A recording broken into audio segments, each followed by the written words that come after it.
अखेर मराठीला अभिजात भाषेचा दर्जा मिळालाय। विधानसभेच्या निवडणुकीपूर्वी केंद्र सरकारने मोठा निर्णय घेतलाय। मराठीसह पाली, बंगाली, आसामी आणि प्राकृतला अभिजात भाषेचा दर्जा देण्यात आलाय। केंद्रीय कॅबिनेटच्या निर्णयामुळे खूप वर्षांपासूनची मराठी माणसाची मागणी काल पूर्ण झाली। संसदेच्या अधिवेशनामध्ये विरोधी पक्षांच्या खासदारांनी देखील ही मागणी केली होती।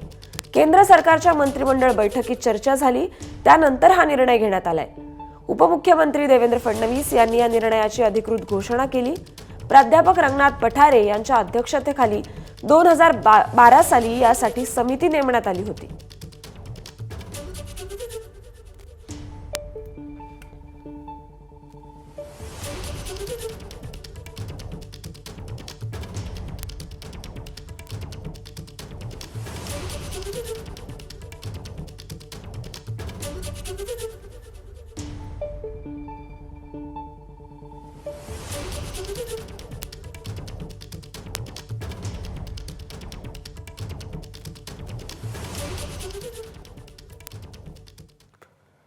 या निर्णयावर राजकीय वर्तुळातून नेमक्या काय प्रतिक्रिया आल्या आहेत तेही पाहूयात।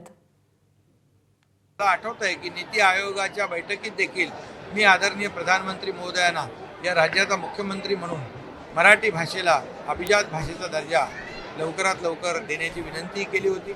अनेक असे निर्णय त्यांनी घेतलेत आणि त्याच्यामध्ये सगळ्यात महत्त्वाचा निर्णय आज आमच्या मराठी भाषेचा, एक जिव्हाळ्याचा, मराठी माणसाचा आणि खऱ्या अर्थाने महाराष्ट्रासाठी आज एक ऐतिहासिक दिवस आहे।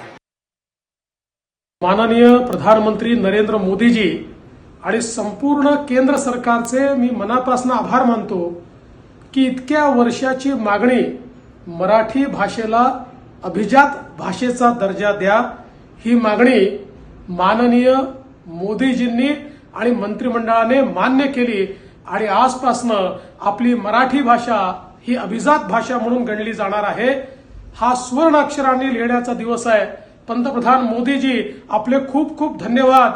महाराष्ट्र सरकारने मी मुख्यमंत्री असताना आणि आता देखील माननीय एकनाथराव शिंदेजींच्या नेतृत्वात सातत्याने पाठपुरावा केला, प्रयत्न केला, पुरावे दिले आणि आज हे सगळे पुरावे मान्य होत मराठी भाषा ही अभिजात भाषा झाली आहे। महाराष्ट्राच्या 12 कोटी जनतेच्या वतीनं आणि जगभरातल्या मराठी माणसाच्या वतीनं मी पंतप्रधान मोदीजींचे मनापासून आभार मानतो। त्याचं आम्ही स्वागतच करतो, पण निवडणुकीच्या तोंडावर केंद्रीय कॅबिनेटने हा निर्णय घेतलेला आहे, हा जुमला ठरू नये एवढंच आम्हाला या ठिकाणी म्हणायचं आहे। मराठीला अविभाज्य दर्जा मिळत असेल तर त्याचं स्वागतच आम्ही महाराष्ट्राचे लोक करणार। एबीपी माझा, उघडा डोळे बघा नीट।